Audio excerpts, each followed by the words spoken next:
Então, a proposta dessa aula é fazer uma pequena revisão sobre o conteúdo que a gente já viu de perícia contábil até então. Okay? Para isso, a gente vai repartir aqui a tela, ou dividir a tela com vocês aqui, com alguns slides, né, que a gente preparou para guiar nossa aula. Tudo bem. Quando a gente fala de perícia contábil, a gente associa a perícia contábil diretamente com a perícia judicial, porque 95% ou mais do trabalho do contador como perito é feito no âmbito da justiça, né? O perito seja nomeado pelo juiz, né? Ou seja, trabalhando para uma das partes do processo, geralmente é a atividade do contador perito, né? Sempre no âmbito da justiça, seja trabalhando para o juiz ou seja trabalhando para uma das partes. Por isso que a gente diz que a necessidade da perícia judicial ela surge de quando o juiz, para encontrar elementos de prova de um determinado fato, depender de conhecimento técnico especializado. Isso, inclusive, é o texto lá do Código de Processo Civil, no artigo 156, que diz que a perícia será necessária quando a prova do fato depender de conhecimento técnico especializado. Muito bem. Mas que fato é esse, né? Prova de que fato? No jargão jurídico, o que o juiz pede ao perito é que ele trabalhe em relação a buscar elementos de prova para que ele possa decidir quanto à questão controversa. O que é questão controversa? Questão controversa é exatamente o ponto controvertido entre as partes que foram à justiça buscar a solução do seu litígio, das suas divergências, né? Então, o ponto da questão controversa de uma lide, de uma demanda judicial, é exatamente aquele ponto nevrálgico pelos quais as partes divergem, né? Têm opiniões diferentes, não é isso? Quando essa questão controversa, esse ponto controvertido, se relaciona com questões patrimoniais, em geral, o juiz vai nomear um perito contador para que possa fazer os elementos de prova que ele precisa para poder decidir em relação àquela demanda, em relação àquela lide, né? Então, aquele artigo do Código Civil fala que a perícia será necessária quando a prova do fato, quando aquela questão controversa, depender de conhecimento técnico especializado. E quem tem esse conhecimento técnico especializado? O perito. O perito contador, no caso, na verdade, ou contador. Perito é um especialista. Então, quem tem o conhecimento técnico especializado em questões patrimoniais é o contador que tem profundo conhecimento técnico objeto da questão controversa. Então, o que é o objeto da perícia? É a própria questão controversa. O que é a questão controversa? Olha, a questão controversa é se o banco está cobrando corretamente os juros de um contrato, né? O cliente lá está alegando que o banco está cobrando errado. Então, a questão controversa. Está cobrando certo ou está errado? Certo ou errado? Então, o objeto da perícia vai ser o quê? Determinar qual o valor correto dos juros incidentes naquele contrato. Tá certo? O procedimento do contribuinte foi glosado pelo fisco, o fisco autuou o contribuinte do ICMS em relação a algum procedimento que ele adotou. Qual é a questão controversa? Se o procedimento do contribuinte está certo ou está errado. Então, o que o perito vai fazer? Ele vai estar exatamente trabalhando no objetivo da perícia, que é produzir a prova, né? Ou seja, prova pericial, transformar os fatos alegados pelas partes, pelo fisco, pelo contribuinte, pelo advogado do contribuinte, pelo procurador da justiça, e transformar esses fatos, como que ele fez, como que ele foi autuado. São fatos, quais são as alegações das partes, né? Então, são fatos alegados pelas partes, ele vai transformar, ele vai produzir, através desses fatos, dessas alegações, a prova pericial, né? Formal, com certeza jurídica, de qual é a verdade, né? produzir essa prova é o objetivo da perícia, certo?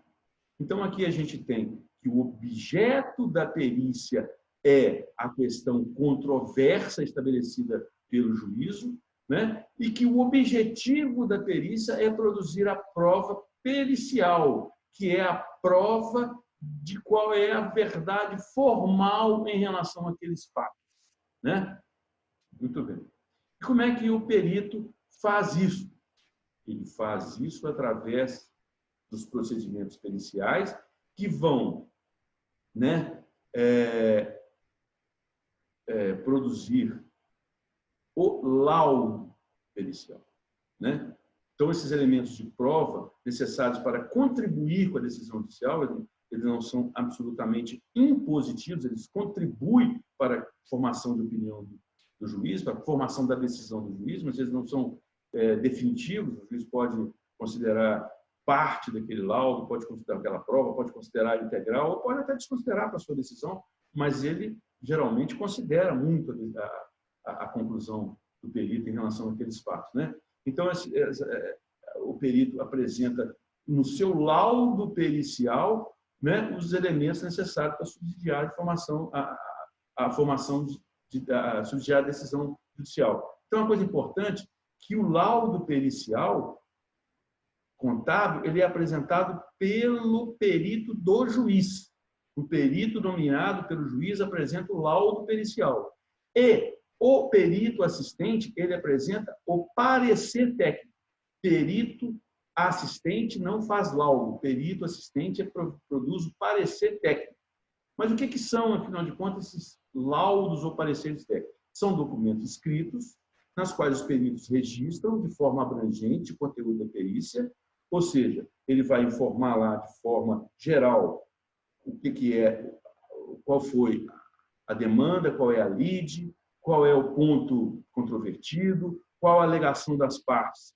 Isso de forma geral, não entra na minúcia disso. O que ele vai entrar na minúcia? Ele vai entrar na minúcia, na particularidade que envolva o objeto. Quando ele chega, então, no caso do contrato de financiamento que o cliente está alegando que o banco está cobrando errado, quando ele vai chegar nesse ponto, ele vai informar o detalhe. Olha, o cliente alega que o contrato tal, que foi firmado na data tal, que foi liberado o valor X, Y, Z, para o cliente na data tal, gerou um juros de X, Y, Z nessa data, que foi capitalizado e que gerou outros juros. E aí vai apresentar planilhas todas bem elaboradas, de forma técnica, clara, objetiva, circunstanciada, ou seja, comprovada, né, de como foi aquela cobrança e com base na legislação que ele conhece profundamente, ou que vai pesquisar, porque ninguém é obrigado a conhecer tudo, mas ele vai pesquisar qual a legislação que embasa os cálculos financeiros corretos para cobrar aquele tipo de dívida. Ou se não há,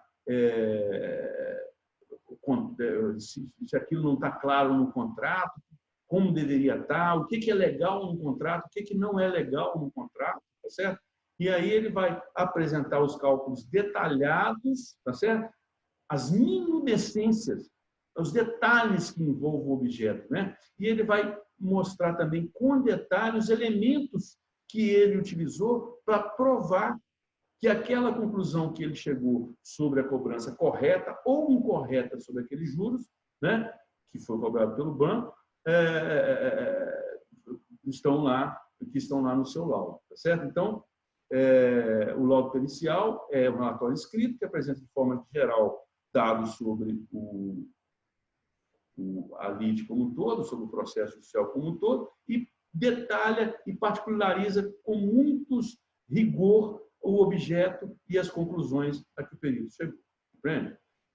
Enfim, disso tudo a gente pode talvez concluir o que é perícia contábil, né? Isso aqui é uma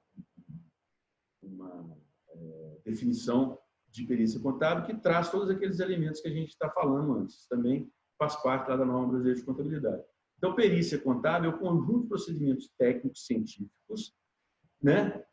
Cálculos trabalhistas, cálculos financeiros, cálculos tributários, procedimentos tributários, exame de legislação, que destinam a levar à instância decisória elementos de prova. Mas não, a perícia não adianta trabalhar só com dados contábeis, só com elementos contábeis.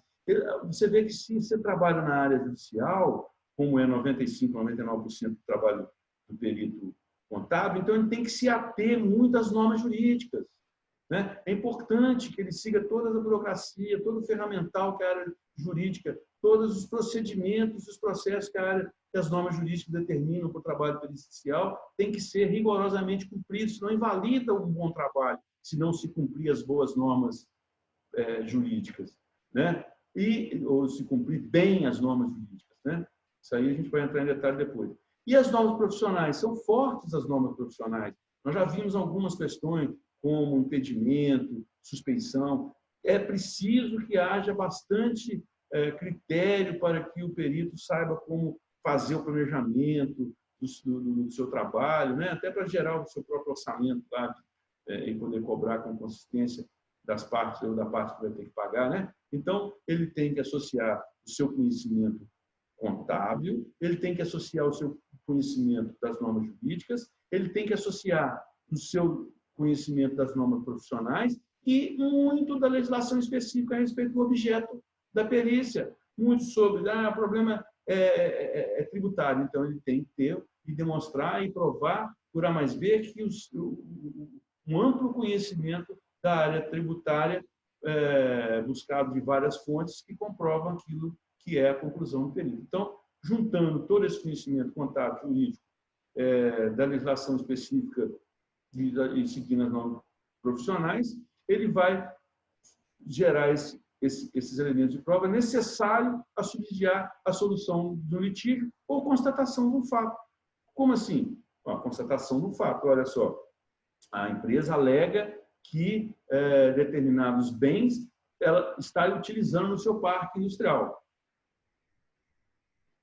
Pode haver uma necessidade de fazer uma vistoria naquelas máquinas para comprovar se elas estão lá em operação. Esse é um trabalho do perito. Por que o perito contábil tem a ver com isso? Pode ter advindo de uma questão tributária. Uma máquina foi mandada para consertar, essa máquina retornou, e aí as notas fiscais foram sem ICMS, voltaram sem ICMS, porque é produto destinado a imobilizado, enfim. Em alguma situação foi necessário fazer a vistoria dessas máquinas, ver se elas estão realmente operando lá na fábrica. Outras vezes, comprovar se aquelas determinadas pessoas realmente são empregados e estão trabalhando em determinada área da empresa. Vai lá. Comprovar quanto tempo leva um trabalhador para chegar da porta da fábrica até o local onde ele trabalhar. Isso tinha muito cobrança de hora em time. Então, tinha que fazer o mesmo percurso do trabalhador. Isso é um trabalho de comprovação de fato. Tá certo? Então, a perícia contábil utiliza um conjunto de procedimentos técnicos científicos, todos eles muito bem formalizados, né, que englobam procedimentos contábeis e conhecimentos jurídicos, conhecimentos da legislação específica e muito conhecimento da legislação profissional. Isso tudo vai estar redundando para a produção de um laudo que vai subsidiar a solução de um litígio ou constatação de fato, porque ele formou elemento de prova sobre aquilo que é a questão controversa. Então, aqui a gente tem um pequeno fluxograma do que a gente já tratou também, de como é que a perícia se desenrola, né? Como é que a perícia judicial se desenrola. Como a gente falou, a perícia judicial ela inicia através de uma demanda que surge, né?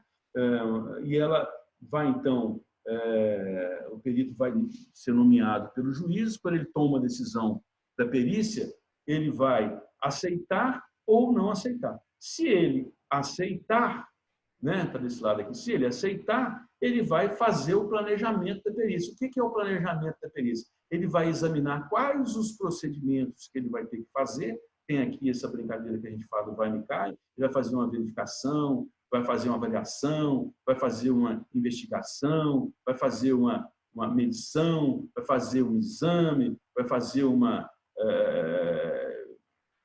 certificação, enfim, todos aqueles procedimentos que ele tem que fazer, ele vai ter que ver quais são os necessários naquele processo, para aquela demanda, para comprovar, para fazer prova daquela questão controversa, né?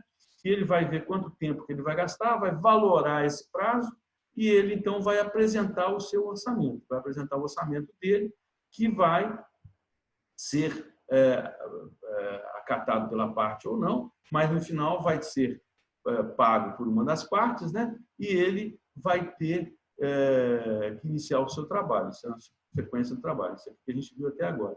E a gente viu que também, quando ele vai fazer o seu planejamento, ele tem que estar muito imbuído da sua responsabilidade profissional, da sua responsabilidade como perito.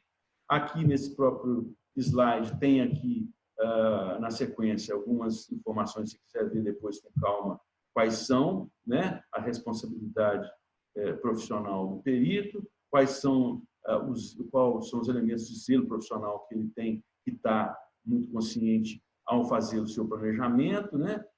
Porque tem riscos envolvidos, né? E, caso ele não aceite, ele pode não aceitar porque ele se viu impedido ou ele tem suspeição, também são elementos bastante claros e objetivos, estão aqui também na sequência do nosso slide, nós já falamos sobre isso, mas quais são esses elementos de impedimento e suspensão, né? Estão aqui no Código de Processo Civil, e ele pode alegar outros motivos, foro íntimo, excesso de trabalho, enfim. Aceitou, ele vai executar. Tá?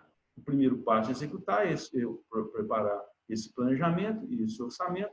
Temos elementos também aqui na prima desses slides aqui para frente sobre quais são as preocupações ou atividades do planejamento. Mas eu não vou continuar falando sobre um por um, porque nós já falamos isso em outras aulas, depois você pode ver aqueles áudios que a gente tem ou ler um pouco na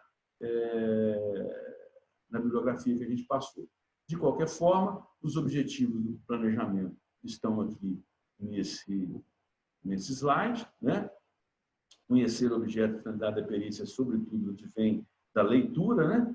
E a leitura é o que vai poder possibilitar ao perito a leitura extensa dos autos, fazer o seu planejamento, né?